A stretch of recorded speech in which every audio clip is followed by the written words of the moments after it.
Merhaba arkadaşlar, örgü kanalıma hoş geldiniz. Kız çocuklarımız için örgüsü kolay, tığ işi bir elbise yaptım. Bugün bunun anlatımını sizlerle paylaşmak istiyorum. Bakın arkadaşlar, elbisenin görüntüsü böyle. Askılı yaptım ben bu elbiseyi. Bakın şu şekilde askılar yaptım. Buradan düğmeli yaptım.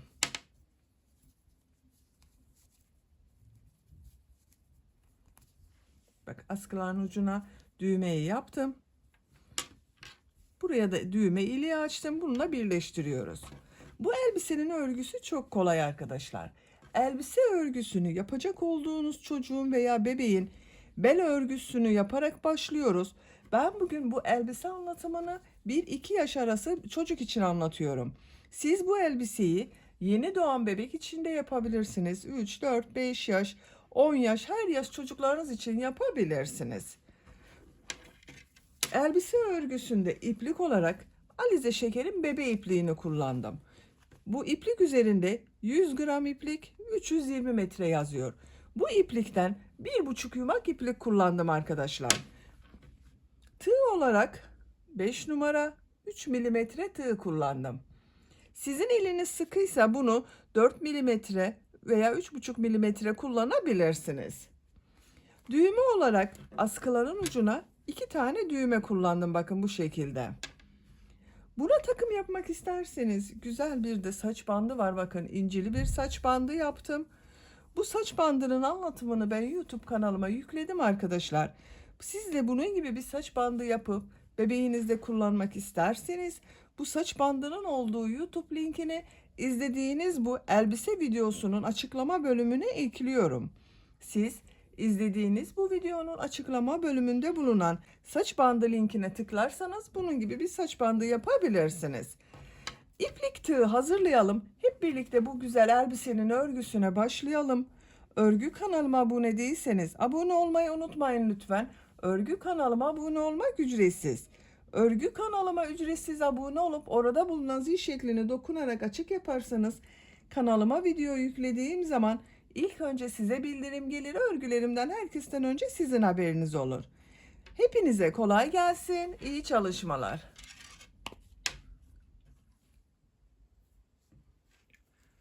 Örgüye ilk önce bel örgüsünü yaparak başlıyoruz. Zincir yapmak için bak, ilk ilmeği ben bu şekilde yapıyorum. Size nasıl kolay geliyorsa ilk ilmeği öyle yapabilirsiniz. Zincirleri yapmaya başlıyorum. 14 zincir yapıyorum.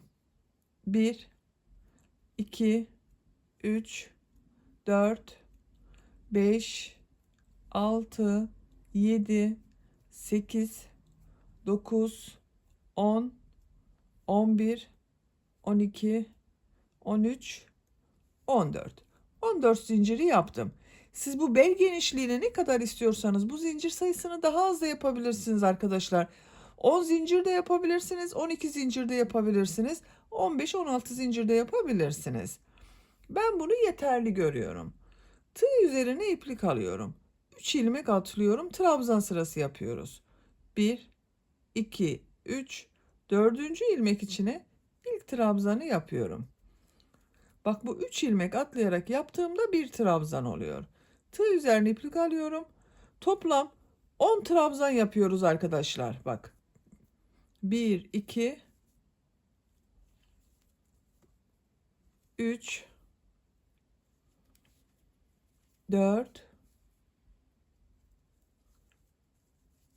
5, 6, 7, 8, 9, 10. Bak, 10 trabzan yaptım. Bu ilk başta 3 ilmek atlayarak yaptığımla birlikte 11 trabzan var. Bak, 1, 2, 3, 4, 5, 6, 7, 8, 9, 10, 11. Siz bunu 12 trabzan, 13 trabzan yapabilirsiniz, 10 trabzan yapabilirsiniz. Bu bel örgüsünün genişliği olacak. Bak, şu şekilde. Santimetre olarak da ölçelim isterseniz.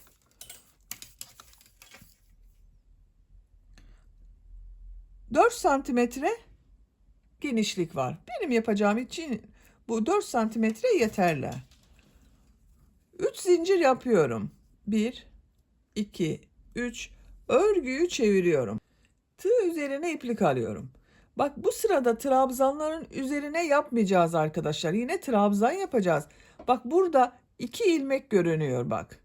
1, 2, 1, 2. Bu diğer tarafta görünen ilmekten alarak trabzan yapacağız. Bak bu ilk ilmeği atlıyorum. Bu 3 zincir yaptık zaten, bu bir trabzan oluyor. Bak ikinci ilmeği şu şekilde alıyorum. Trabzan yapıyorum. Bak bu da bir trabzan, 2 oldu. 3. Bak şu şekilde. 2 ilmekten ikincisini alıyorum. Diğer tarafta olunan ilmeği. Trabzan yapıyorum. 2 defa da çıkardığım trabzanı yapıyorum.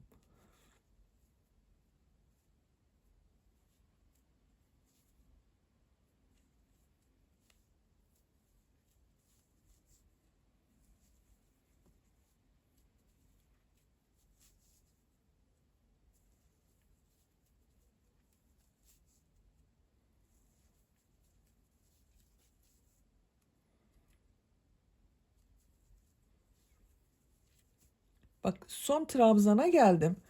Tığ üzerine iplik alıyorum. Bunu şu şekilde zincirin üzerine trabzan yapıyorum.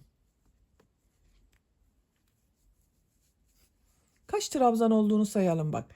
2, 4, 6, 8, 10, 11. Yine 11 trabzan var.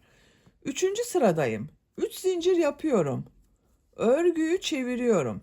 Tığ üzerine iplik alıyorum.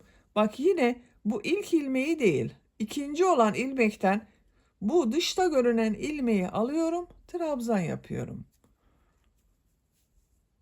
Çok kolay arkadaşlar bu örgüyü yapmak. Eliniz alıştığı zaman çok çabuk yapacaksınızdır.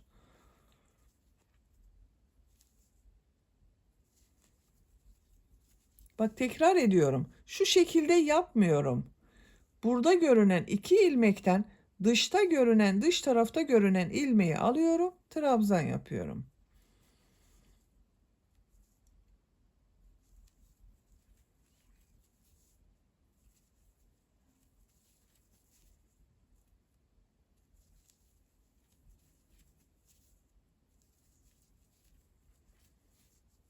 Bak son trabzana geldim yine. Burada bulunan zincir üzerine trabzan yapıyorum. Bakın yine sayalım. 2, 4, 6, 8, 10, 11.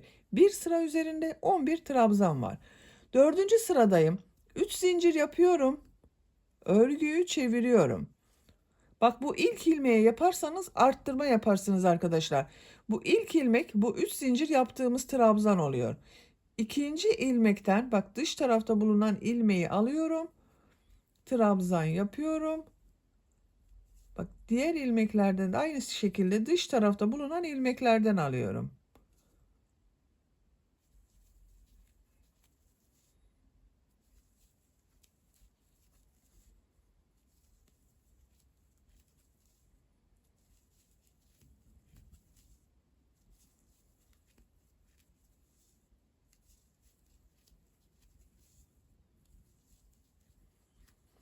Bak sıra sonunu tekrar gösteriyorum. 3 zincir yaparak dönüş yaptım. Son zincirin üzerine trabzan yapıyorum. Boşluktan alarak da yapabilirsiniz onu. Yine bak bu bir sıra üzerinde 11 trabzan var. Diğer tarafın görüntüsü bak böyle, iki tarafta aynı oluyor. Bu örgü arkadaşlar yapacak olduğunuz çocuğun veya kişinin, yetişkinler için de yapabilirsiniz. Bunu çocuklar için de yapabilirsiniz. Bel ölçüsüne göre istediğiniz kadar sıra sayısını tekrarlayarak tamamlayalım. Yapacağım ölçüye kadar bak ben bel örgüsünü tamamladım arkadaşlar. Bu şekilde bir şerit halinde yaptım. Kaç sıra yaptığımı sayıyorum bak.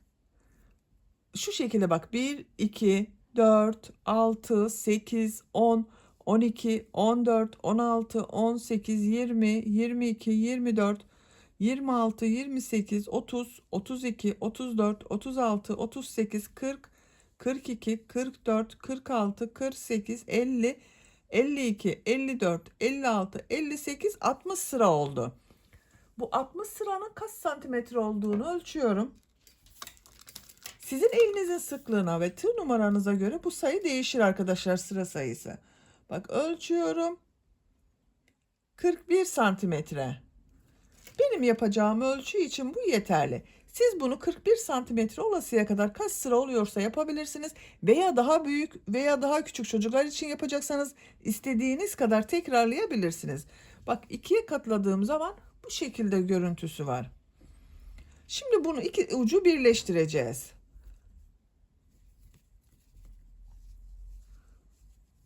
Bak şu şekilde tutuyorum. Tığı çıkartıyorum. Karşı taraftan. İki tarafta aynı görüntüde olduğu için fark etmeyecektir arkadaşlar. Bak bu ilk ilmeğe tığı takıyorum. İlmeği aldım. İçinden çekiyorum.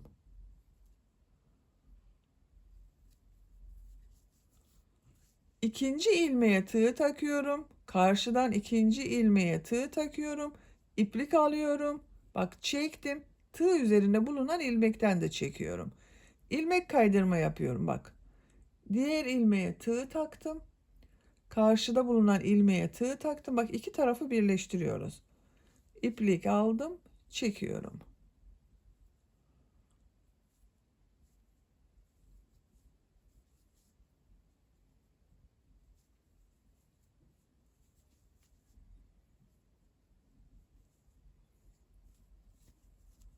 İlmekleri karşılıklı birleştiriyoruz.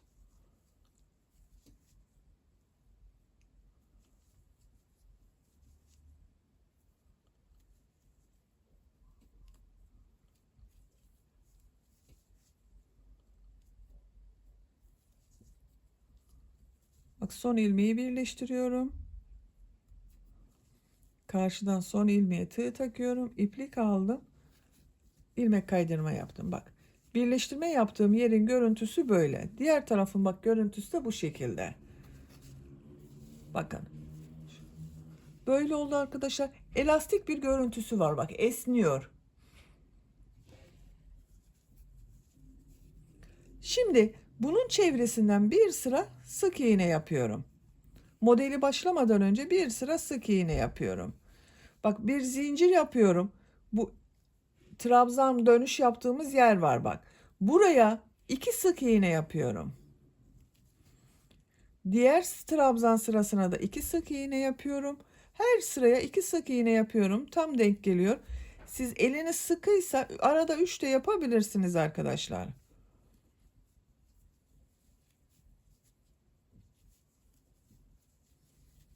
Bak bu şekilde sık iğne yapıyorum. Sık iğne sırası yaparak sıra sonuna kadar devam edelim. Sık iğne yaparak sıra sonuna kadar tamamladım. Bak her trabzan sırasına 2 sık iğne yaptım arkadaşlar. Görüntüsü böyle oldu. Son ilmek ile burada yaptığım ilk ilmeği ilmek kaydırma yaparak sırayı birleştiriyorum. Bakın. Şimdi model yerleştirmeye başlıyorum.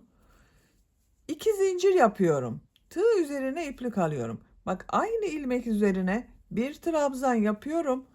Bu 2 zincir yaptığımda bir trabzan. Bak 2 trabzan oldu. 2 zincir yapıyorum. Tığ üzerine iplik alıyorum. Aynı ilmek içine 2 trabzan yapıyorum. 2 trabzan, 2 zincir, 2 trabzan yapmış oluyoruz. Bak 2 trabzan, 2 zincir, 2 trabzan oldu. Tığ üzerine iplik alıyorum. 2 ilmek atlıyorum. Bak 3. ilmeğe popcorn modeli yapıyorum arkadaşlar.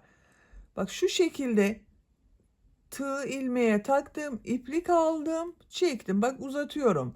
Çıkarmıyorum, bekletiyorum. Tekrar tığ üzerine iplik doluyorum.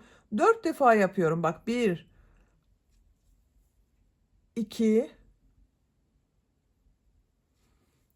3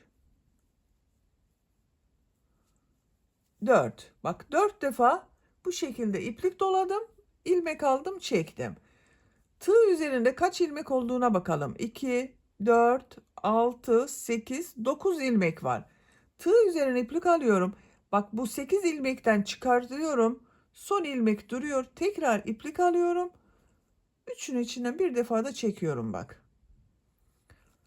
Bir sonraki modelde tekrar gösteririz arkadaşlar. Bak tığ üzerine iplik alıyorum. 2 ilmek atlıyorum. Üçüncü ilmek içine burada yaptığım gibi 2 trabzan, 2 zincir, 2 trabzan yapıyorum. 2 ilmek atlıyorum. 2 trabzan, 2 zincir, 2 trabzan yapıyorum aynı ilmek içine.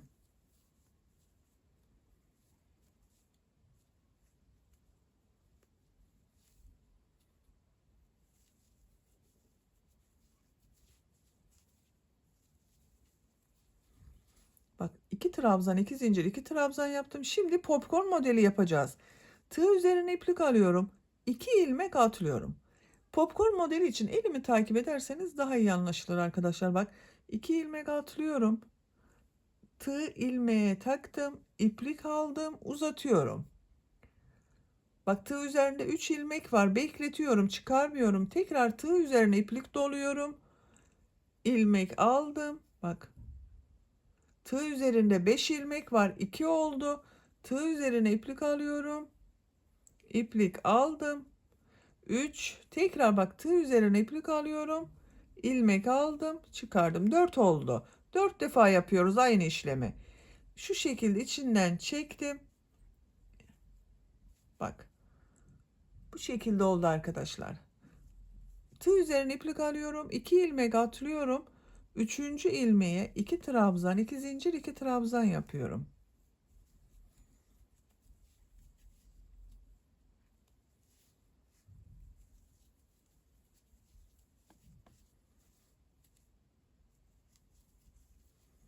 Bak aynı ilmeğe 2 trabzan, 2 zincir, 2 trabzan yaptım. Tığ üzerine iplik alıyorum. Tekrar şu popcorn modelini yapıyoruz. 2 ilmek atlıyorum. 1 2 3 4. Bak 4 defa aynı işlemi yaptım. İlmek aldım. Hepsini içinden çektim. Bak son ilmekten çıkarmıyorum. Tekrar iplik alıyorum. Onu içinden çıkartıyorum. Tığ üzerine iplik alıyorum. 2 ilmek atlıyorum. 2 trabzan, 2 zincir, 2 trabzan yapıyoruz. Bak modelimiz bu şekilde oluyor. Sıra sonuna kadar devam edelim. Bir model, bir popcorn modeli yaparak bak sıra sonuna kadar tamamladım. Son olarak da bir popcorn modeli yaptım. Sıra başında bak 2 trabzan, 2 zincir, 2 trabzandan oluşan modeli başladım. Sıra sonunda popcorn ile bitirdim. Bunun birbirine devam etmesi gerekiyor arkadaşlar. Eğer iki model yan yana gelirse modeliniz güzel görünmeyecektir. Ayarlama yapabilirsiniz. Benim tam denk geldi. Eksik veya fazla gelmedi sayılar. Eğer sizin tam denk gelmediyse, popcorn modeli eksik geldiyse bu aralarda bak son sıralar aralarda bir ilmek eksik veya bir ilmek fazla yapabilirsiniz aralarda. Ama bak bu şekilde denk gelmesi gerekiyor. Modelden önce bak popcorn modeli. Bu son yaptığım modeli burada yaptığım ilk ilmek ile bak iki zincir yaparak bir trabzan yaptım. Bununla ilmek kaydırma yaparak sırayı birleştiriyorum. Bu sırada modeller yaptım. Bak bu şekilde oldu arkadaşlar. Bu sırada bu modelleri bak popcorn modellerini aynı yapacağız. 2 trabzan, 2 zincir, 2 trabzan yaptığımız modelleri 3 trabzan, 2 zincir, 3 trabzan yapacağız. İlmek kaydırma yaparak bu iki zincirli boşluğa geçiyorum. Bak iki zincirli boşluktayım. 2 zincir yapıyorum. Tığ üzerine iplik alıyorum. 2 trabzan yapıyorum.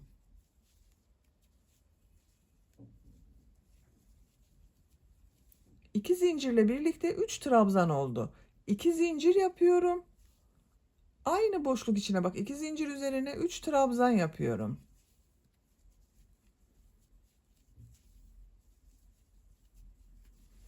Üç trabzan, 2 zincir, 3 trabzan oldu. Tığ üzerine iplik alıyorum. Bak bu popcorn modelinin üzerinde bulunan ilmek var. Bunun üzerine popcorn modeli yapıyorum. Yine 4 defada yaptığım popcorn modelini yapıyorum. 3 4. Tığ üzerine iplik alıyorum. Bu iki zincirli boşluğa 3 trabzan, 2 zincir, 3 trabzan yapıyorum.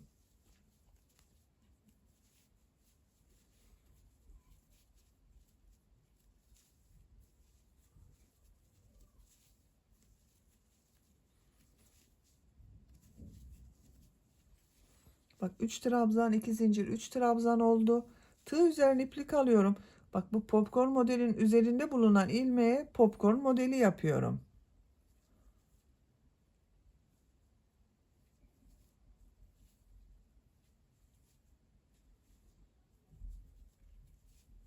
Tığ üzerine iplik alıyorum. Bu model ortasına 3 trabzan, 2 zincir, 3 trabzan yapıyorum.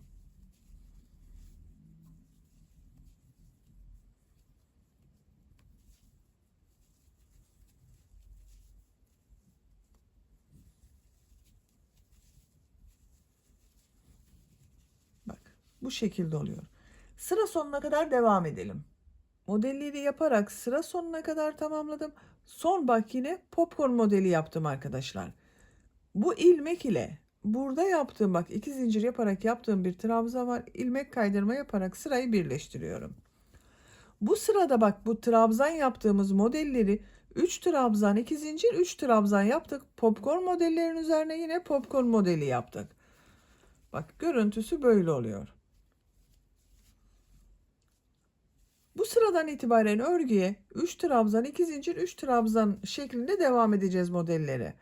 İlmek kaydırma yaparak bu 2 zincirli boşluğa geçiyorum. 2 zincir yapıyorum. 2 trabzan yapıyorum. Bak 3 trabzan oldu. 2 zincir yapıyorum. 3 trabzan yapıyorum.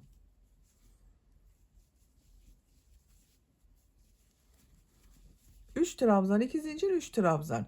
Tığ üzerine iplik alıyorum. Bu popcorn modelinin üzerinde bulunan bak bu ilmeğe popcorn modeli yapıyorum.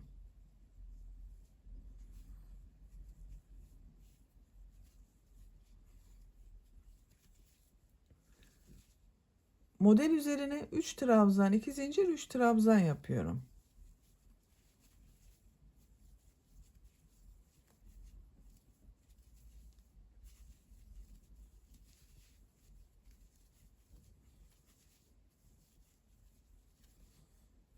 Tığ üzerine iplik alıyorum. Popcorn modelin üzerine popcorn modeli yapıyorum.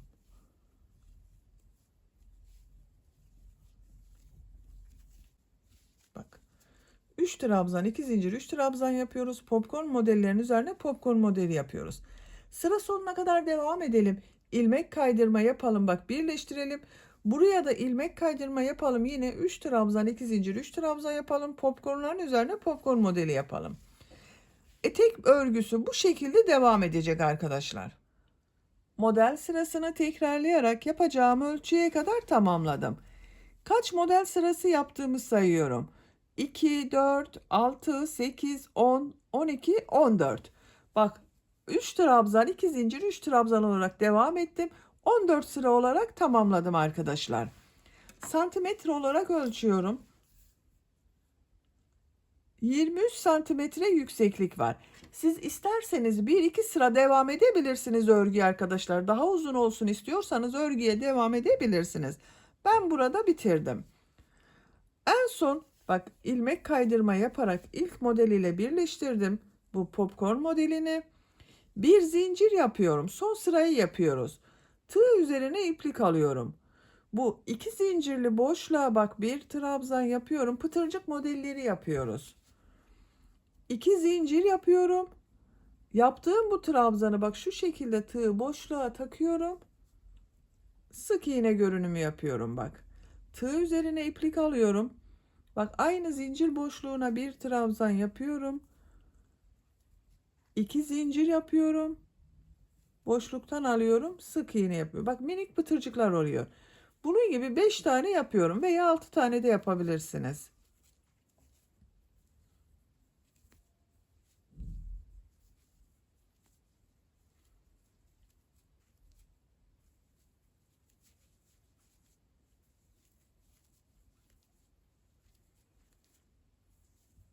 Bak.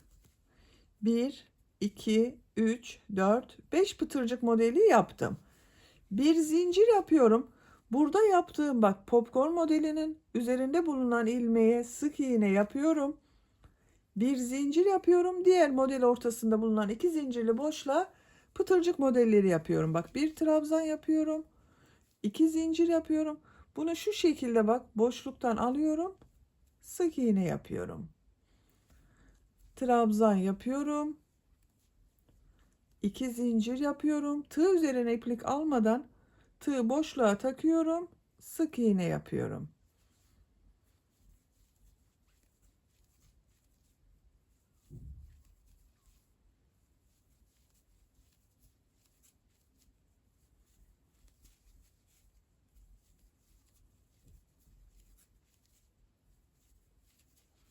Bak 2, 4, 5 oldu. Bir zincir yapıyorum. Bu popcorn modeli üzerinde bulunan ilmeğe sık iğne yapıyorum. Bir zincir yapıyorum. Diğer modele başlıyorum. Bak bu şekilde oluyor arkadaşlar. Sıra sonuna kadar devam edelim. Modelleri yaparak sıra sonuna kadar tamamladım. Bak son yaptığım modeli bir zincir yapıyorum. Bu ilk başladığım ilmek ile ilmek kaydırma yaparak birleştiriyorum. İpliği kesiyorum.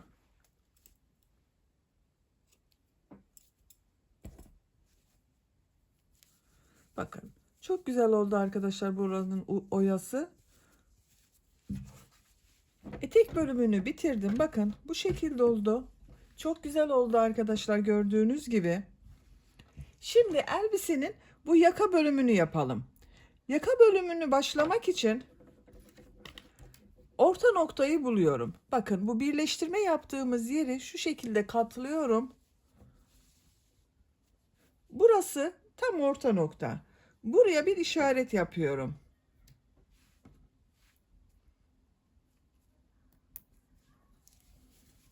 Bakın arkadaşlar.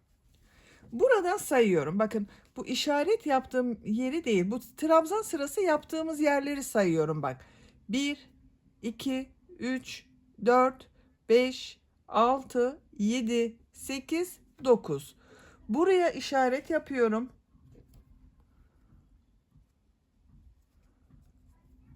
Şu şekilde. Diğer tarafa da sayıyorum. Bak bu işaret yaptığım yerden itibaren 1, 2, 3, 4, 5, 6, 7, 8, 9. İplik ile işaret yapalım oraya isterseniz. Hepinizin elinde bu işaret iğnelerinden olmayabilir. İplik ile de işaret yapabilirsiniz.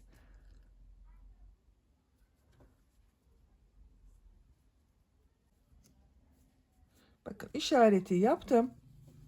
Bu iki işaret arasına trabzan sırası yapacağız arkadaşlar. Ortada yaptığım bu işareti çıkarıyorum. Bu iki işaret arasının kaç sıra olduğunu sayıyorum. Bakın bel örgüsünü yaparken trabzanlar yapmıştım. 1, 2, 3, 4, 5, 6, 7, 8, 9, 10, 11, 12, 13, 14, 15, 16, 17, 18, 19 sıra var. Benim yapacağım ölçü için bu 19 sıra yeterli. Siz bu elbiseyi daha büyük çocuk için yapıyorsanız bunu 20 ve 21 sıra yapabilirsiniz. Buradan iplik bağlıyorum. Bak bu ilk işaret yaptığım yerden bağlıyorum ipliği.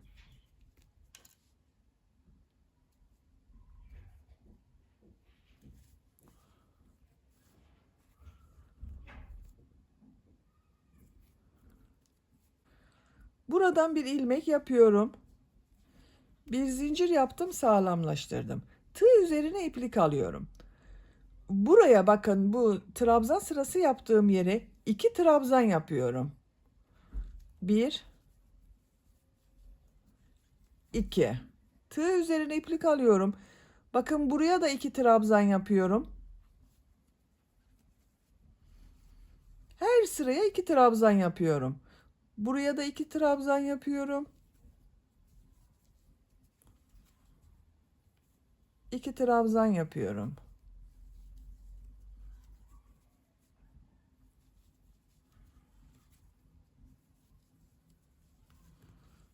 Görüntü böyle bakın. Her sıraya 2 trabzan yaparak bu işaret yaptığım yere kadar devam edelim. İplik ile işaret yaptığım yere kadar trabzanları yaptım bakın arkadaşlar. Burada yaptığım her sıra üzerine 2 trabzan yaptım. Bir sıra üzerinde 38 trabzan oldu arkadaşlar. Bakın buraya 38 trabzan yaptım. İşareti çıkarıyorum. Bir zincir yapıyorum, örgüyü çeviriyorum. Trabzan sırası olarak devam edeceğiz. Ama bu trabzanları şu şekilde 2 ilmekten alarak değil, bu bel örgüsünde yaptığımız gibi tek ilmekten alarak yapacağız. Tığ üzerine iplik alıyorum. Bakın, bu trabzanı yapmak için şu ilmekten alıyorum. İlk ilmekten aldım, trabzan yapıyorum. Tığ üzerine iplik alıyorum. İkinci ilmekten bakın aldım, trabzan yapıyorum. Dış ilmeklerden alarak bakın şu şekilde yapmıyorum. Dış ilmeklerden alarak trabzan yapıyorum.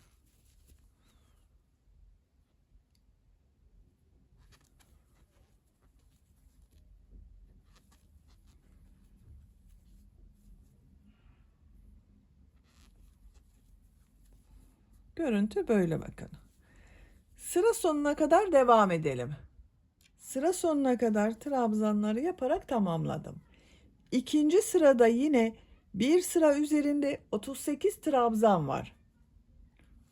Bir zincir yapıyorum, örgüyü çeviriyorum. Tığ üzerine iplik alıyorum. İlmekten alarak trabzan yapıyorum.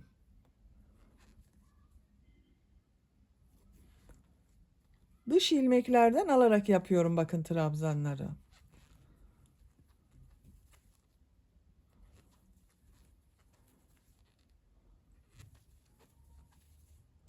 Sıra sonuna kadar devam edelim. Sıra sonuna kadar tamamladım. Bu sırada yine bakın 38 trabzan var. Bir sıra üzerinde 38 trabzan var. Bir zincir yapıyorum, örgüyü çeviriyorum. Tığ üzerine iplik alıyorum. İlk ilmeği dış ilmekten alarak trabzan yapıyorum. Diğer ilmekleri de trabzan yaparak devam ediyorum.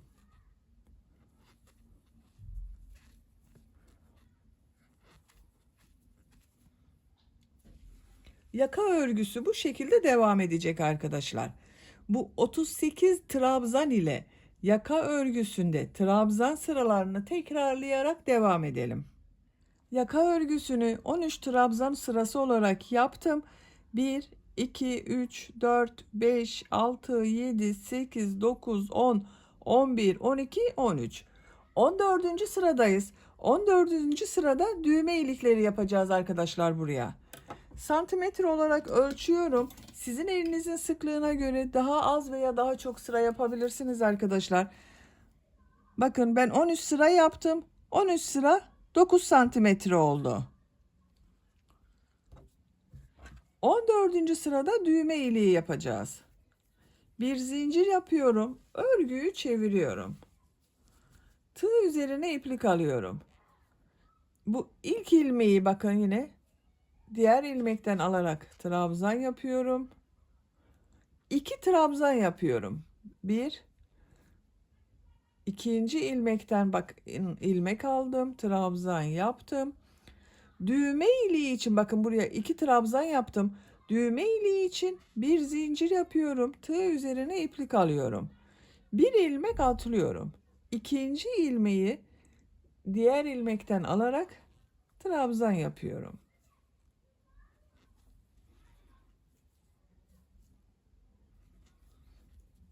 Aynı şekilde bakın ilmeklerden alarak yapıyorum.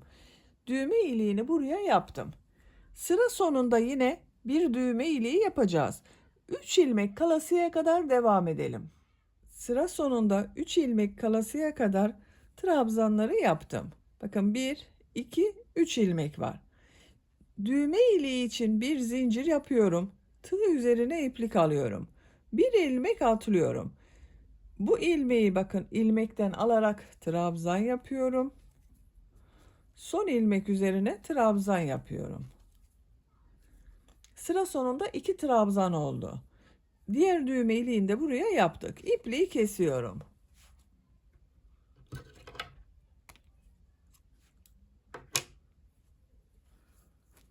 Bakın arkadaşlar, yakanın örgüsü böyle oldu. Şimdi bu yaka çevresinde fırfır bölümleri yapacağız. Bakın örgünün düz tarafı burası. Düz yakanın görüntüsü böyle. Fırfır bölümünü yapmadan önce daha düzgün görünsün diye bu çevresinden bir sıra sık iğne yapmak istiyorum. Buradan iplik bağlıyorum. Bakın düz tarafından yapıyorum arkadaşlar. Bir ilmek yaptım. Sık iğne yapıyorum. Her sıraya 2 sık iğne gelecek şekilde yapıyorum.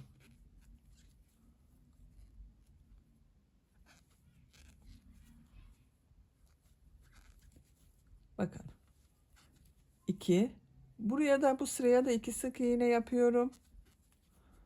Buraya da 2 sık iğne yapıyorum. Daha düzgün görünüyor. Bunun üzerinden fırfır sırası yapacağız bir sonraki sırada. Bu şekilde devam edelim. Bakın bu düğme iliği yaptığımız yere de bir sık iğne yaparsak güzel olur arkadaşlar. Sıra sonuna kadar devam edelim. Yaka çevresinde sık iğne yaparak sıra sonuna kadar tamamladım. Bakın arkadaşlar. Bu son yaptığım ilmeği gövde ile birleştiriyorum. Şu şekilde tığ taktım. İlmek kaydırma yapıyorum. İplik kesiyorum.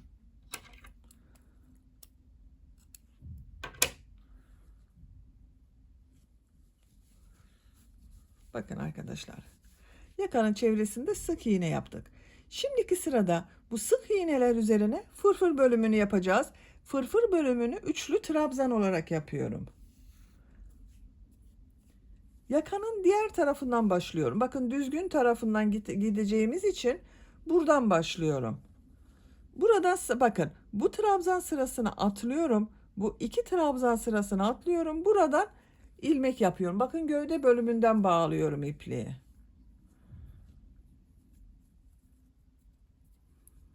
Buradan bir ilmek yapıyorum. Tığ üzerine 2 defa iplik doluyorum. Bakın 2 defa iplik doladım. 2 defa iplik doluyoruz. 3 defa da çıkarıyoruz. Bakın bu ilk ilmek üzerine tığ takıyorum. İlmek aldım. 1. Bakın 2 2 çekiyorum. 2 3. 3 defa da çıkardım. Tığ üzerine 2 defa iplik doluyorum. Aynı ilmeğe bir üçlü trabzan daha yapıyorum.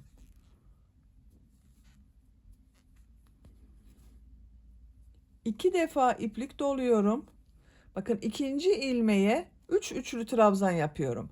Bu fırfır bölümünü yaparken bir ilmeğe 2 üçlü trabzan yapacağız. İkinci ilmeğe 3 üçlü trabzan yapacağız. 1 3 1 ikili yapacağız arkadaşlar. Siz daha fırfırlı olsun derseniz her ilmek üzerine 3 tane üçlü trabzan yapabilirsiniz. Bakın 2 defa iplik doladım. Bu ilmek üzerine 3 defa üçlü trabzan yapıyorum. Bak 1 2 3. Bakın 2 defa iplik doluyorum. İlmek aldım. 2 2 çekiyorum bakın. 1 2 3. 2 defa iplik doluyorum. Aynı ilmeğe üçüncü üçlü trabzanı yapıyorum.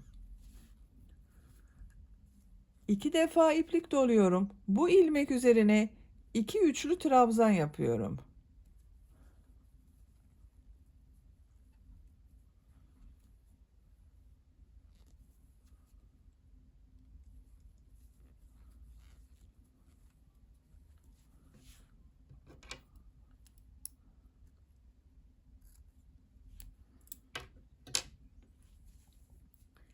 İki defa iplik doluyorum. Bu ilmek üzerine 3 defa üçlü trabzan yapıyorum.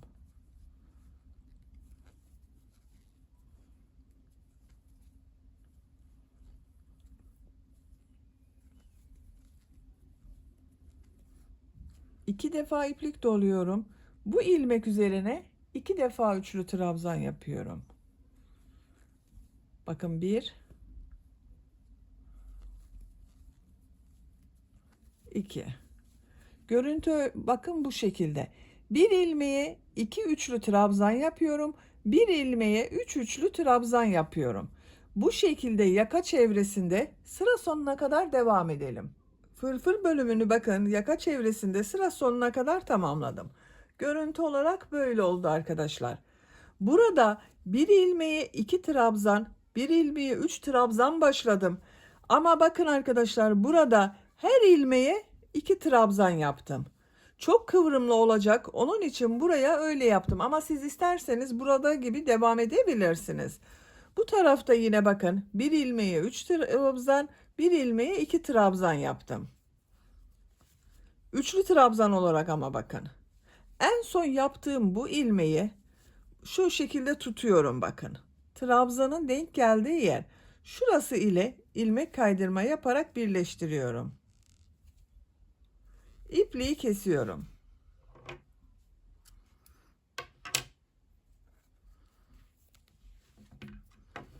Yaka bölümünü böylece tamamladım. Bakın çok güzel oldu.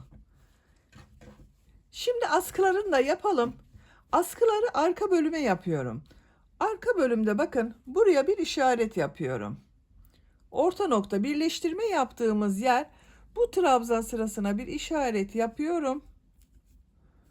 Buradan sayıyorum. 1, bakın işaret yaptığım yeri değil. 1, 2, 3, 4. Dördüncü trabzan sırasından sonra buraya da bir işaret yapıyorum.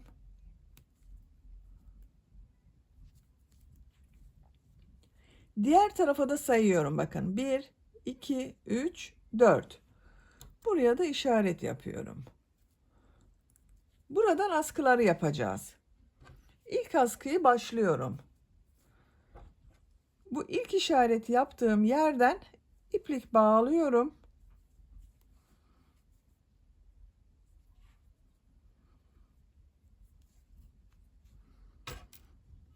Buradan bir ilmek yapıyorum. Bir zincir yaptım, sağlamlaştırdım. Tığ üzerine iplik alıyorum. Her trabzan sırası bakın. Bu iki işaret arasında kaç model olduğunda sayıyorum. Bakın bu trabzan sıralarını sayıyorum. 1, 2, 3, 4, 5, 6, 7, 8, 9 trabzan var arkadaşlar. Bu iki işaret arasında. Askı için 7 trabzan yapıyorum. Bu her trabzan sırasının üzerine 2 trabzan yapıyorum. 1,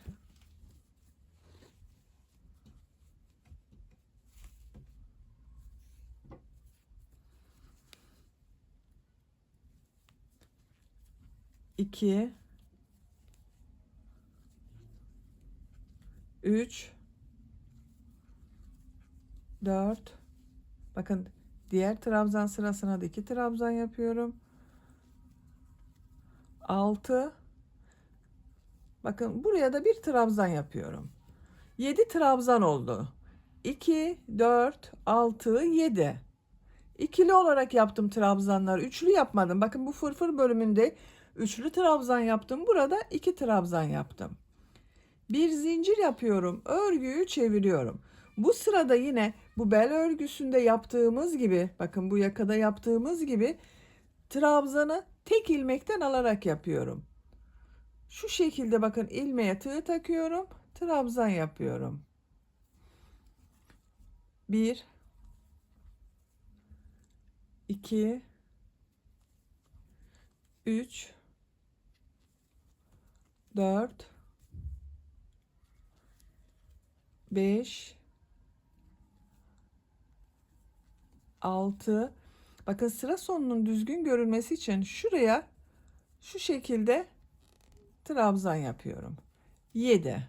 7 trabzan oldu. Bir zincir yapıyorum. Örgüyü çeviriyorum. Tığ üzerine iplik alıyorum. Bakın yine ilmekten alarak trabzan yapıyorum. 7 trabzan yapıyorum.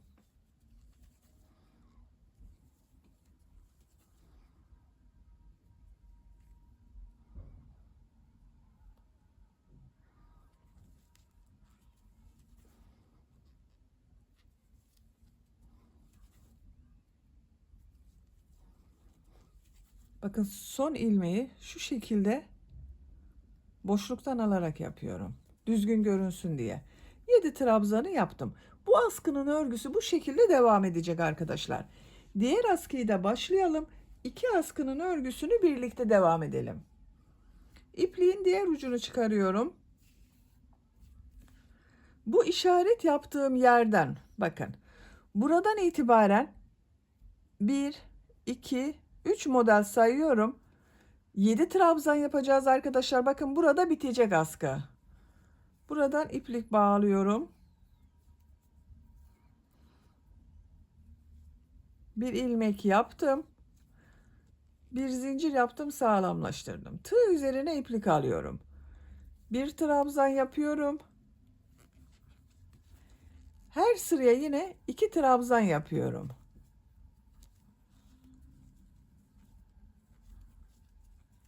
Bakın 4,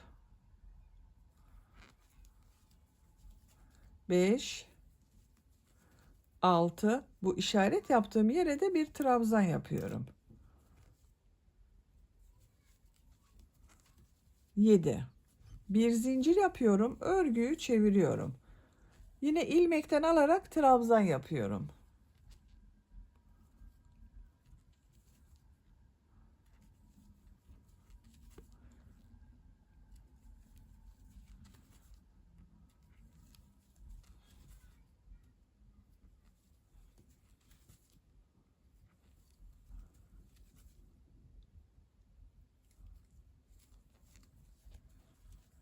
Bir zincir yapıyorum, örgüyü çeviriyorum. İlmekten alarak trabzan yapıyorum.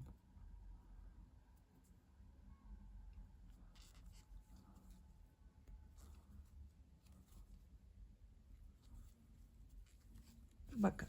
Bu askının örgüsü de böyle devam edecek. Her iki askının örgüsünü tamamlayalım gelelim. Elbisenin askı örgülerini tamamladım arkadaşlar. Bakın. Bu şekilde oldu. Askıların ucuna da düğme diktim. Bu diktiğim düğmeleri bakın burada yaptığım düğme iliklerine takıyorum.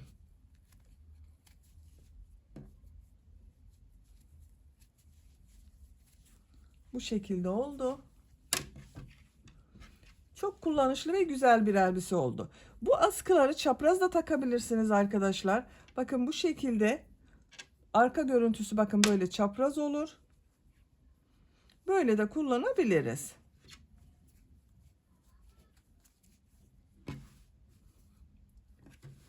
Kaç sıra askı yaptığımı sayıyorum.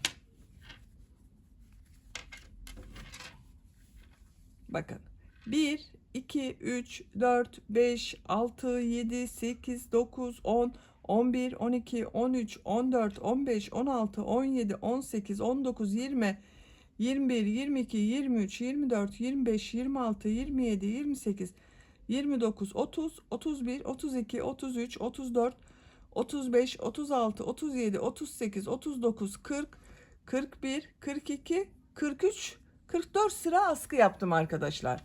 Santimetre olarak da ölçüyorum. Başlangıçta sıfır noktasına tutuyorum. 32 santimetre askı uzunluğu var. Esnek bakın. Siz de yapacak olduğunuz çocuğun büyüklüğüne göre bu askıyı daha kısa veya daha uzun yapabilirsiniz.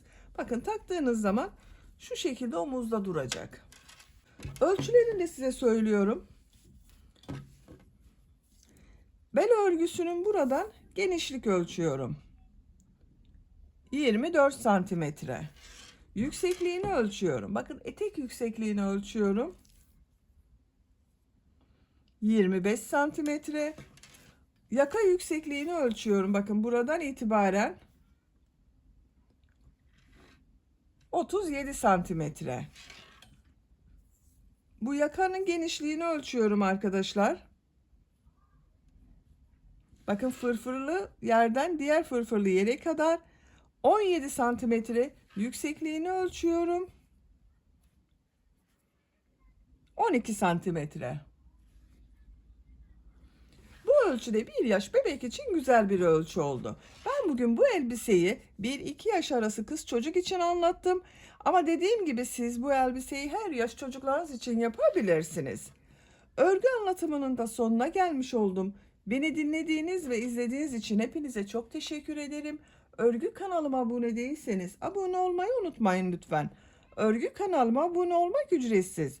Örgü kanalıma ücretsiz abone olup orada bulunan zil şeklini dokunarak açık yaparsanız kanalıma video yüklediğim zaman ilk önce size bildirim gelir. Örgülerimden herkesten önce sizin haberiniz olur. İzlediğiniz videolarıma beğeni ve yorumlarınızı yaparsanız çok sevinirim arkadaşlar.